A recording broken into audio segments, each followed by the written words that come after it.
to practice within real-world scenarios. So in a world of connected learning, there are many, many, many decisions to make. Learning design is the process of making wise decisions to create effective and engaging opportunities for learning. So, if learning is equal parts art and science, the art is the selection, is the thinking about the design piece.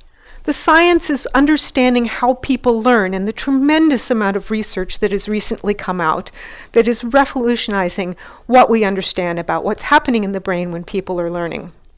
Then we, by extension, need to be equal parts artist and scientist. So if all you do is record your lectures and put them online, you don't need the eye of an artist. If all you do is test and quiz, you don't need to know about the latest research when you create trainings, courses, and programs. Professional expertise is enough. But if you want to move out of the information age and into the connected age, you will need much more than that if you want to keep pace with change, innovate, and help shape the future. This is where the competencies or capabilities that we've identified through our conversations with experts and leaders in the field come into play.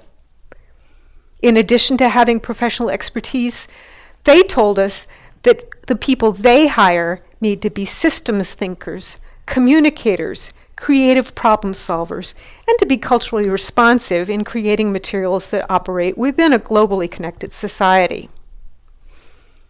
How do we do this? The cohesive curriculum that we've designed helps develop and refine the capabilities that you saw in the previous slide. We'll get into the curriculum a little bit more in terms of details, but before we move into that part of the specifics, I'd really like to talk about the nature of the experience. You may or may not have experience teaching or learning in a fully online environment. And because our program is fully online, you may be wondering what that will feel like when you're taking our courses. We believe that online learning should be fruitful, engaging, connected, and personal.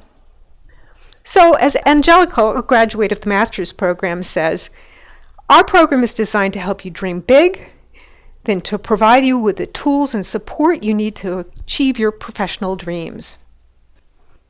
Our mission is to anticipate and shape the future of next generation in a technology-rich, globally connected society.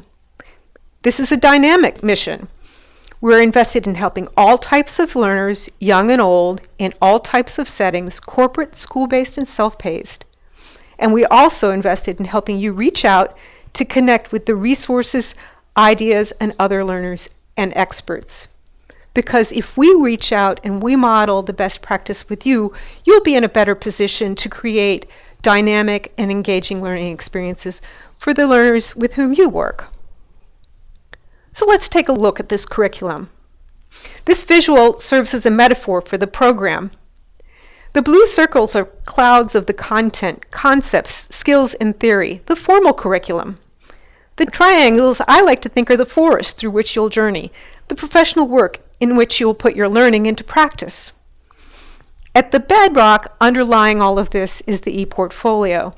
This is a space that you'll use throughout your program to document and reflect upon this journey. You'll hear more about that later, but the ePortfolio provides continuity. It's the ground that supports your passage. You'll use it to make connections between school and work. As you begin your journey, you'll take some courses that provide you with a fundamental orientation and preparation. So, for example, the first course is called Education as an Advanced Field of Study. You'll learn how to access the latest research to keep your finger on the pulse of recent developments in the field, and you'll learn how to use this research to improve your practice. In the second course, called How People Learn, you'll take a look at those program competencies we were talking about before, systems thinker, communicator, creative problem solver. And you're going to consider your strengths and your opportunities for growth. And you get to develop your own professional learning plan that you will carry out and implement throughout the rest of the program.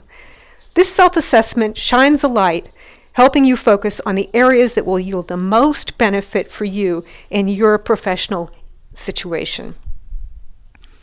About a third of the way through your program, you'll take a course entitled Connecting Theory with Practice. You'll review your portfolio of work. You'll consider what you've learned about e-learning research and theory.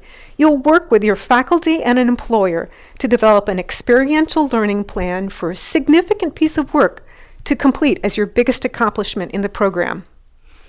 You may elect to do this with your current employer, or we will help you connect with a professional setting in which you can do this work.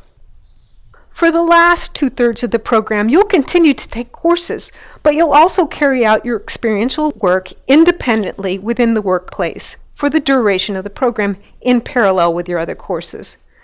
But it won't be totally on you. You won't be totally on your own. You'll document this work in your ePortfolio. We will hold periodic virtual gatherings to share work, discuss discoveries, and consider the challenges with both peers and faculty and receive feedback. You'll be doing this in conjunction with your faculty, mentors, and also in a cohort of peers, learning alongside each other as you put your ideas and your learning into action. During the capstone course, you'll bring it all together. You'll present the fruits of your labor to others. You'll present your experiential learning work to your peers, to your faculty, to your employers, and because you have the ePortfolio to work with, you can present it to the public if you choose to. Now let's get back to that learning portfolio. Our portfolio process is designed to help you synthesize the formative work, that work that you do during the learning part of your program, and bring it to bear toward the end in a showcase portfolio.